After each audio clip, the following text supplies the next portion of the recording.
अस्सलाम वालेकुम viewers, hope you are doing good. Welcome to a law academy.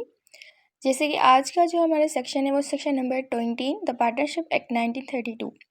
Section 20 कह रहा है extension and restriction of partners implied authority. अच्छा, हम इससे पहले सेक्शन नंबर 19 डिस्कस कर चुके हैं जिसमें एम्प्लॉयड अथॉरिटी क्या थी, कौन कौन से वर्क जो है वो पार्टनर अपने फिर्म के बिहाफ पर कर सकता है और कौन से जो वर्क है उसको नहीं करने। ठीक है, जिसके लिए उसको अपने दूसरे फार्मर की जो है पार्टनर्स की जो है वो कंसेंट रिक्वायर्ड होगी। तो यहाँ पर एक्सटेंशन एंड रेस्ट्रिक्शंस, एक्सटेंशन मतलब वो जो अथॉरिटी है वो बढ़ा भी सकता है, वो कम भी कर सकता है थ्रू द कॉन्ट्रैक्ट। अच्छा, बेयर एक पढ़ते हैं हम इसकी। The partners in a firm में by contract between the partners extend और restrict the implied authority of any partner. इसका मतलब देखें, जो भी पार्टनर होगा वो अपने थ्रू द कॉन्ट्रैक्ट जो भी अथॉरिटी होगी वो एक्सटेंड भी कर सकता है और रेस्ट्रिक्ट भी कर सकता है। एक्सटेंड मीन्स बढ़ा भी सकता है, रेस्ट्रिक्ट मीन्स कम भी कर सकता है। अब ये सिर्फ कॉन्ट्रैक्ट के बिहाफ पर ही होगा, अदरवाइज जो सेक्शन नंबर 19 है वही अप्लाई होगा।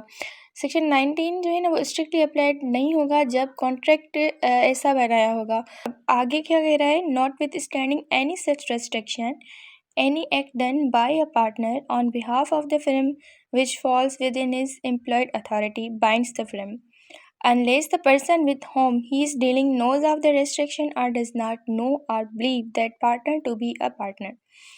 This means that notwithstanding मतलब जो भी restrictions, कोई भी restrictions अगर पार्टनर पे लग जाती हैं फिल्म के थ्रू, वो पार्टनर पर बाइंड होंगी तब तक जब तक दूसरे पर्सन मतलब जिसके साथ वो कॉन्ट्रैक्ट कर रहा है उसको उसकी नॉलेज में ये चीज़ नहीं है कि इस पार्टनर पर ये जो रेस्ट्रिक्शंस लगाई गई हैं फिल्म के बिहाफ पर, वो जो है फिल्म इसको मना करे ऐसे काम करने से।